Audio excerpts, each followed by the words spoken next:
প্রত্যেক বছরের মতো এবছরও বাড়িতেই ডালের বড়ি বানিয়ে নিলাম।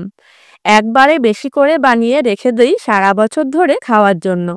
দোকানের বড়ির থেকে অনেক বেশি স্বাদ হয় এই বাড়িতে বানানো চাল কুমড়োর বড়ি। বিউলির ডাল সকালে ভিজিয়ে রাখতে হয়। রাতের বেলা 7 থেকে 8 বার ভালো করে ধুয়ে জল ঝরিয়ে রাখতে হয়। সকালবেলা এই ডাল মেশিনে গিয়ে ভাঙিয়ে আনা হবে। বড়ি করতে একদম পাকা চাল কুমড়ো লাগে।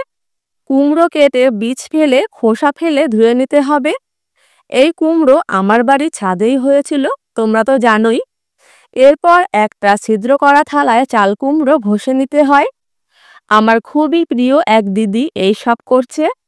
প্রত্যেক বছরই দিদি আমাকে বড়ি বানিয়ে দেয়, খেতে খুব সুস্বাদু হয়। এইভাবে সবকটা পিস ঘষে নিতে হবে, তারপর জল ঝরিয়ে রাখতে হবে। সকালবেলা ডাল বাটার সাথে কুমড়ো আর সামান্য লবণ দিয়ে ভালো করে ফেটিয়ে নিতে হয়। যত বেশি ফেটানো হবে বড়ি ততই বেশি ভালো হবে। দিদির 2 ছেলের বউ এই কাজে সাহায্য করছে। দিদি আজকে নীল রঙের শাড়ি পরেছেন। উনি খুব ভালো মানুষ। পরিষ্কার রং ছাড়া সাদা কাপড়ে বড়ি দেওয়া হয়। বড়ি দেওয়ার আগে কাপড়টাকে জল দিয়ে ভিজিয়ে নেওয়া হয়, যাতে বড়িগুলো শাড়ির গায়ে ভালো করে লেগে যায়। ঠিকঠাক রোদ হলে সকালে বড়ি দিলে বিকেলেই 80% শুকিয়ে যায়।